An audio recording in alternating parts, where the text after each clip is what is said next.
Assalamualaikum warahmatullahi wabarakatuh. Kembali dengan saya Paul Andriko, calon guru penggerak angkatan 8 SMP Negeri 33 Padang. Kali ini saya ditemani oleh Bapak Fabio. Beliau adalah guru PJK SMP Negeri 33 Padang. Assalamualaikum Pak. Waalaikumsalam warahmatullahi wabarakatuh. Hari ini alhamdulillah sangat baik. Terima kasih. Alhamdulillah hari ini kita akan mengadakan percakapan observasi ya Pak. Nanti saya akan amati jalan pembelajaran yang Bapak lakukan di dalam kelas.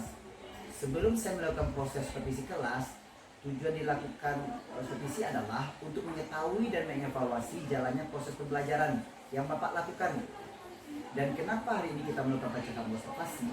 Sebagai persiapan awal sebelum nantinya Bapak melakukan kegiatan pembelajaran agar lebih siap dan lebih percaya diri, sehingga memberikan pembelajaran yang terbaik bagi murid. Ada beberapa pertanyaan yang akan saya sampaikan kepada Bapak. Yang pertama adalah berkaitan dengan tujuan. Kira-kira apa tujuan pembelajaran yang ingin Bapak sampaikan? Berdasarkan rancangan pembelajaran yang selalu saya tuliskan, jadi di sini ada dua Pak. Yang pertama, peserta didik mampu menganalisis fakta, konsep, prosedur kebugaran jasmani. Yang kedua, peserta didik mampu mempraktikkan aktivitas gerak kebugaran jasmani. Nah, bagaimana dengan area pengembangan yang ingin Bapak capai atau ingin Bapak lakukan observasi? Mungkin untuk area pengembangannya, mungkin saya menggunakan dua, yaitu pengetahuan dan juga keterampilan. Yang pertama, pengetahuan, yaitu siswa menjelaskan cara melakukan aktivitas kebugaran jasmani. Yang kedua, keterampilan. Saya ingin mendengar Pak, bagaimana rancangan pembelajaran yang ingin Bapak terapkan dalam kelas? Mungkin strategi pembelajarannya. Jadi gini Pak, baik untuk strategi yang saya gunakan adalah yang pertama, pembelajaran berdiferensiasi berdasarkan kesiapan siswa yang diintegrasikan dengan pembelajaran sosial dan emosional. Kemudian, saya akan melakukan pembagian kelompok sesuai dengan kemampuan, keterampilan, dan keaktifan siswanya. Yang kedua, dan untuk model yang saya gunakan, model pembelajarannya yaitu basis masalah atau problem based learning. Untuk metode, saya menggunakan diskusi kelompok, tanya jawab, dan juga standar penugasan. Nah, bagaimana dengan media pembelajaran yang akan Bapak pergunakan di kelas? Untuk media pembelajarannya, mungkin saya akan menggunakan beragam contoh. Yang pertama, LKPD atau lembar kerja dari literasi akademik. Yang kedua, kemudian seperti media gambar atau seperti foto. Baik, kira-kira kapan pembelajaran tersebut dilaksanakan? Hari apa? Kelas berapa? Dan jam berapa? Insya Allah hari Rabu kelas 72 dan itu di jam 1 dan jam kedua. Berarti nanti saya akan melihat Pak Fabio mengajar di kelas 72. Saya akan supervisi di kelas. Nanti saya akan mencatat apa-apa yang terjadi di kelas. Nanti setelah supervisi kita akan adakan pembicaraan terakhir ya Pak, berhubungan dengan pasca observasi yang didampingi oleh pengajar praktik. Sebelum kita akhiri, kita Pak Fabio, kita dapatkan apa yang Pak Fabio dapatkan dari pembicaraan kita hari ini? Mungkin saya dapat gambaran media apa yang akan digunakan nanti dan bisa saya persiapkan dari sekarang. Terima kasih, sampai ketemu. Terima kasih Pak, sampai ketemu saat observasi kelas dan pasca observasi. Assalamualaikum. Waalaikumsalam warahmatullahi wabarakatuh. Bagaimana kabarnya semuanya hari ini? Alhamdulillah ya. Oke, sebelum kita mulai pelajaran hari ini, kita langsung sudah ya. Nanti Bapak ambil absennya, Bapak sebutkan namanya, tolong jadi tangannya ya. Oke. Pertama, Adimas Aifat. Abang Baik. Altab Bimara. Bilang aja ya. Ardian Anugrah. Baim Rahman. Rahman Iyo. Rafael.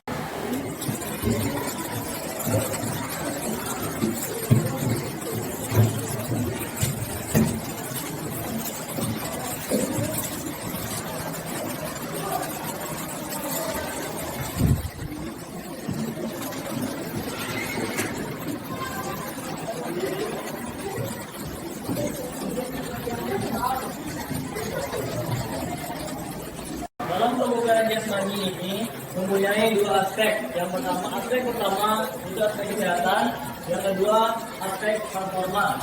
Dalam aspek kesehatan ini itu meliputi yang pertama daya tahan otot, daya tahan jantung, kekuatan otot dan juga daya tahan paru-paru. Itu untuk aspek kesehatan. Oke. Kalau untuk performa, aspek performa itu juga dua aja yang pertama kecepatan dan juga kecepatan. Oke. Dalam aspek keseluruhan tadi ada yang menanyakan? Bisa ya, paham ya? Oke. Sekarang dalam kebugaran jasmani ini terdapat yang mempelajari itu ada tiga. Yang pertama latihan daya tahan, yang kedua latihan kelenturan, dan yang terakhir latihan kecepatan. Oke. Kita masuk ke latihan sebentar ya, latihan kebugaran jasmani. Ada yang tahu kebugaran jasmani? Boleh yang tanya? Ya.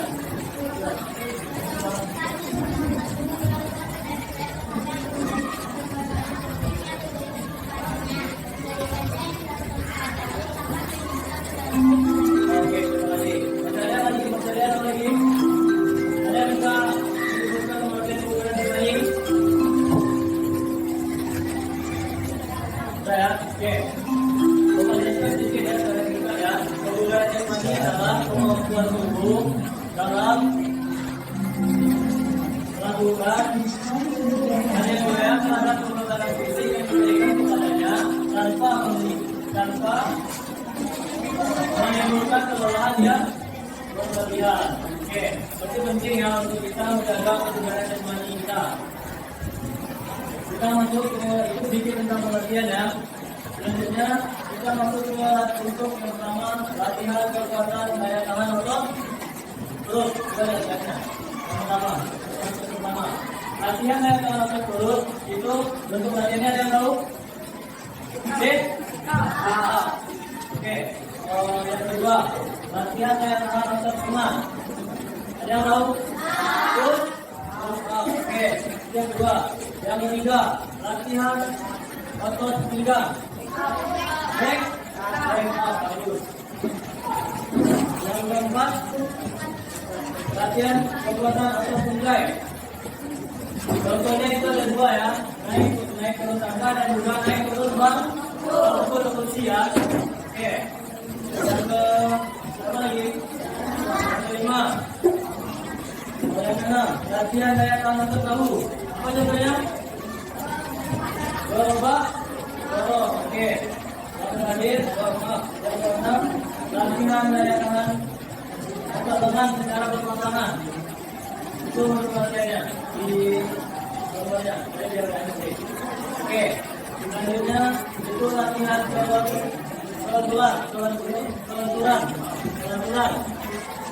Latihan kelenturan itu ada dua. Yang pertama peregangan statis dan yang kedua peregangan dinamis. Sudah ada dua. Oke. Sekarang Bapak bagi kelompoknya ya. Nanti ada yang latihan daya tahan, ada yang latihan kelenturan dan juga ada latihan kekuatan. Berarti ada 3 kelompok ya. Sifat ya 1, 2, 3. Oke. Untuk latihan daya tahan itu kelompok 1. Latihan kelenturan itu yang kelompok 3. Dan yang terakhir latihan kekuatan nanti latihan kekuatan itu kelompok 3. Latihan kelenturan itu kelompok 2. Oke. Yang pertama, kelompok pertama latihan apa tadi? Kekuatan. Oke, yang kedua, kelompok kedua latihan kelenturan. Yang ketiga, kelompok ketiga latihan kekuatan. Oke. Dalam latihan itu bentuk latihannya yang dipelajari ya. Di antara 3 ini kan masing-masing nanti dibagi ya temannya. Kita kan ada 2, pengetahuan gerak sama keterampilan gerak. Nanti minimal 1 kelompok itu masih 2 orang. Untuk yang pertama pengetahuan gerak ini menganalisis bagaimana temannya melakukan keterampilan nanti. Nah, jadi yang keterampilan itu melakukan praktek untuk bentuk latihan dari latihan daya tahan, latihan kelenturan dan latihan kekuatan. Oke, nanti minimal 2 orang ya. Paham? Oke. Sekarang ada yang bisa kelompok 1 dari dalam bentuk latihan tadi masih ada yang mau tanyakan? Jadi untuk latihan kekuatan itu ada 4 tadi. Yang pertama, kekuatan tangan, kekuatan kepala diri, perut, punggung dan bahu. Ada 4 ya. Selanjutnya latihan jalan-jalan. Latihan jalan-jalan itu ada 2. Peregangan dinamis dan peregangan statis. Yang ketiga, latihan kekuatan. Tadi juga kekuatan dan bahu. Oke, sampai di sini saja yang mau ditanyakan. Paham? Paham ya? Oke, sedikit. Karena kemarin sudah memprediskusikan tadi sudah kalian diskusikan.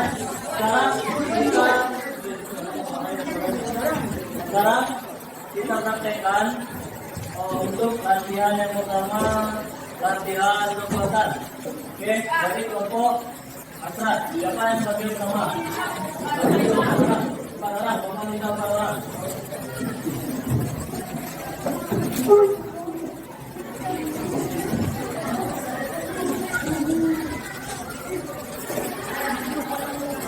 Berdiri di sini dulu ya. Berdiri di atas dulu. Siapa yang pertama? Oke, ya. Perhatikan ya, berarti kalian yang pintu gerak ya. Perhatikan benar atau tidak berasa. Oke, tunggu ya. Kalau Bapak bilang mulai. Dengar dulu ya. Ya. Itu aja ya. Oke. Ya, perhatikan ya. Ini yang pertama untuk latihan kekuatan otot tangan. Itu dengan bentuk latihannya push up. Oke? Oke, baik. 1, 2.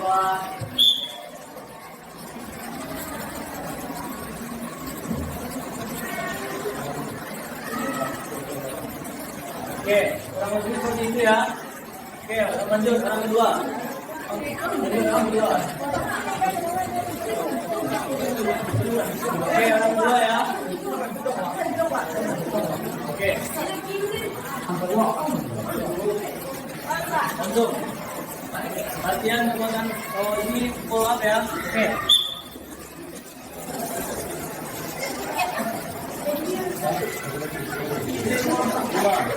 Oke. Selanjutnya Oke, ini yang ketiga bentuk latihan sit up, membentuk otot perut. Oke, ya.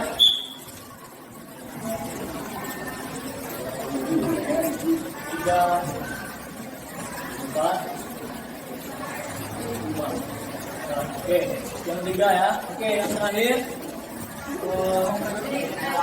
naik turun tangga. Yang keempat dan terakhir latihan kekuatan yang kedua. Oke, satu buka ya.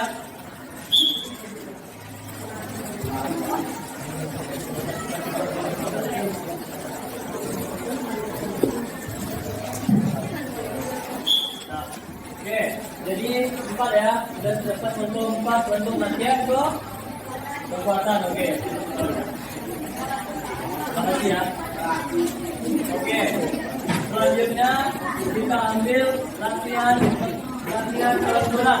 Yang kedua, kekuatan bina kanan oke. Latihan jalan-jalan itu kalau dinamis dan kekuatan aktif ya.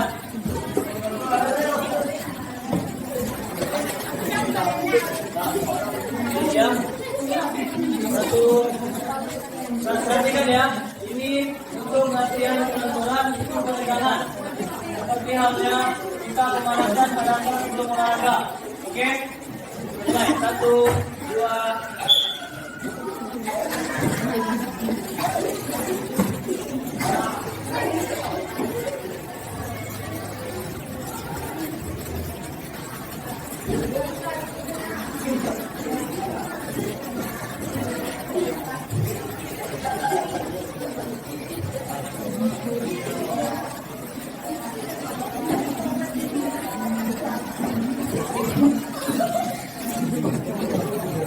Dah. Oke, ya, seperti itu ya. Oke, terima kasih.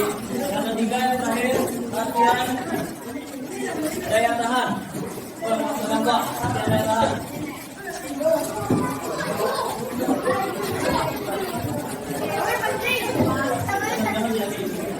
Oke, latihan daya tahan. Perhatikan ya, ini latihan daya tahan. Ya, 1, 2.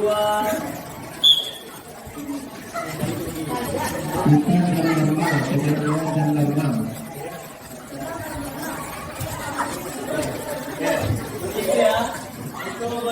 latihan saya tahan. Oke. Percakapan pasca observasi bersama saya, Paul Andriko, calon guru penggerak angkatan 8 dari SMP Negeri 3 Tiga Padang. Saya masih ditemani oleh Bapak Fabio Alibi sebagai guru yang telah diobservasi pada kegiatan supervisi akademik. Dan saya pun akan ditemani oleh Ibu Sylvia Adiswan sebagai pengajar praktik pada pendidikan guru penggerak angkatan 8. Assalamualaikum, bagaimana kabar Bapak Ibu semuanya? Alhamdulillah baik, alhamdulillah sehat. Di percakapan pasca observasi ini, saya akan memberikan pertanyaan-pertanyaan kepada Bapak Fabio terkait dengan jalannya proses observasi kelas yang sudah Bapak lakukan. Dengan tujuan untuk mengevaluasi sejauh mana proses pelajaran yang sudah Bapak lakukan. Untuk pertanyaan pertama, bagaimana nih perasaan Pak Fabio terkait dengan jalannya kegiatan observasi kelas yang sudah Bapak lakukan? Karena belum terbiasa dilihat, mungkin awalnya saya sedikit tegang, tapi alhamdulillah berjalan dengan baik. Bisa diceritakan kembali Pak area perkembangan yang Pak Fabio lakukan di dalam kelas? Kemudian langkah-langkah atau tahapan-tahapan pembelajaran apa yang sudah Pak Fabio lakukan di dalam kelas? Mungkin kalau untuk tahapan, tentunya saya membuat perangkat pembelajaran. Kemudian untuk area pengembangan yaitu dari area pengetahuan dan juga area keterampilan. Nah, untuk pengetahuan, saya meminta siswa mampu menjelaskan gerak kebugaran jasmani dari awal hingga akhir secara berurutan. Sedangkan untuk keterampilannya, saya meminta siswa mampu mempraktikkan proses bagaimana kebugaran jasmani dari awal hingga akhir secara berurutan. Jadi area pengembangan berkaitan dengan pengetahuan dan keterampilan. Menurut Bapak, sejauh mana area pengembangan sudah Bapak sampaikan tadi? Apakah sudah berhasil dilakukan di dalam kelas atau tidak? Menurut saya, alhamdulillah berjalan dengan baik. Namun, memang masih ada kekurangan. Jadi sudah dilakukan dengan baik, sudah berjalan sesuai ya Pak. Tapi mungkin masih ada kekurangan. Nah, menurut Bapak, apa sih kekurangan atau mungkin kendala yang Bapak hadapi pada saat melakukan proses pembelajaran di dalam kelas? Kekurangan atau hambatan yang sering terjadi tentunya mungkin dialami oleh guru-guru yang lain juga. Yang pertama, masih ada beberapa siswa yang tidak ingin terlibat dalam kegiatan belajar tersebut, artinya siswa tersebut kurang aktif. Yang kedua, masih adanya rasa takut di beberapa siswa untuk melaksanakan latihan, mungkin takut terkilir atau terselio. Kira-kira kenapa hal itu bisa terjadi Pak? Kenapa mereka kurang aktif? Kenapa mereka tidak mau terlibat dalam diskusi atau kegiatan belajar? Mungkin dalam pembagian kelompok, dengan jumlah siswa yang terlalu banyak tiap kelompoknya, saya juga akan menggunakan pendekatan yang sesuai dengan minatnya. Misalnya, saya bagi kelompok berdasarkan gaya belajarnya. Yang pertama, ada yang gaya belajarnya visual, yang kedua auditori, dan yang terakhir kinestetik, sehingga anak akan merasa lebih nyaman. Jadi saya sesuaikan dengan kenyamanan anak tersebut. Atau saya mengulangi lagi mencontohkan bagaimana cara kebugaran jasmani ini agar mereka lebih percaya diri kembali. Baik, jadi itu adalah rencana ke depan ya Pak. Pada proses pembelajaran ke depan, Bapak nanti akan menyesuaikan dengan kenyamanan. Mereka menggunakan gaya belajar masing-masing. Ada yang menggunakan gaya belajar visual, ada yang menggunakan belajar auditori, ada juga menggunakan belajar kinestetik. Itu ya Pak. Mudah-mudahan apa yang nanti Bapak rencanakan ke depan dapat terrealisasi dan memberikan proses pembelajaran yang lebih baik dibanding dengan kemarin ya Pak. Kira-kira kapan Bapak lakukan perubahan dengan rencana yang Bapak sampaikan tadi? Mungkin untuk waktu tepatnya belum saya tentukan, tapi insya Allah akan saya lakukan secepatnya. Mungkin nanti di ajaran yang baru ya Pak, karena minggu ini udah minggu terakhir. Nanti di awal semester 2 ya Pak. Baiklah Pak, terima kasih atas jawaban. Mudah-mudahan apa yang Bapak rencanakan itu bisa secepatnya direalisasikan. Selanjutnya saya beri kesempatan kepada Ibu Sylvia Adiswan sebagai pengajar praktik dan layanan terbalik akan melakukan terkait dengan jalannya kegiatan pasca observasi mungkin kegiatan observasi. 2, 1. Mungkin nanti di ajaran yang baru ya Pak, karena minggu ini dan minggu terakhir, nanti di awal semester 2 ya Pak. Baik Pak, terima kasih banyak atas jawaban yang mudah. Apa yang Bapak rencanakan ini bisa secepatnya direalisasikan. Selanjutnya, saya beri kesempatan kepada Ibu Sylvia Adiswan sebagai pengajar praktik untuk memberikan umpan balik atas tanggapan terkait dengan jalannya kegiatan percakapan pasca observasi atau mungkin kegiatan observasi kelas. Oke, terima kasih banyak Pak Paul. Saya sudah mengamati tadi sangat luar biasa Pak Paul sudah melakukan pembelajarannya di kelas. Tadi saya lihat juga waktu proses closingnya juga Pak Fabio juga menanyakan sesuai dengan alur mereka. Kemudian terkait itu sudah menanyakan tujuannya, yaitu ada pengembangannya apa tadi kan yang sudah dicapai, tadi dipertanyakan itu sudah sampai sekali, yaitu area pengembangan dalam pengetahuan dan keterampilan ya Pak Fabio ya sudah luar biasa, sudah ditanyakan. Nah kemudian tadi identifikasinya juga tadi saya sudah melihat Pak Paul melalui pertanyaan-pertanyaan kepada Pak Fabio. Kemudian tadi sudah menjelaskan juga Pak Fabio bagaimana langkah-langkahnya. Nah kemudian apa yang akan Pak Fabio lakukan ke depannya supaya tercapai pembelajaran yang berpihak kepada siswa. Nah untuk permasalahan yang dihadapi pada siswa tadi itu semua sudah sangat baik, cukupnya dalam melakukan teknik coaching juga sudah cukup baik dan sudah sesuai dengan alur kita yang Bapak Paul pelajari di program pendidikan. Baiklah Ibu, terima kasih atas umpan baliknya dan tanggapannya terkait dengan kegiatan pasca observasi kita hari ini. Baik, akhirnya rangkaian kegiatan supervisi akademik sudah selesai berakhir. Kegiatan percakapan akademik selesai, percakapan dan pasca observasi sudah selesai. So, terima kasih banyak-banyak kepada Ibu Akil, kepada Bapak Fabio. Saya akhiri, Assalamualaikum warahmatullahi wabarakatuh. Waalaikumsalam warahmatullahi wabarakatuh.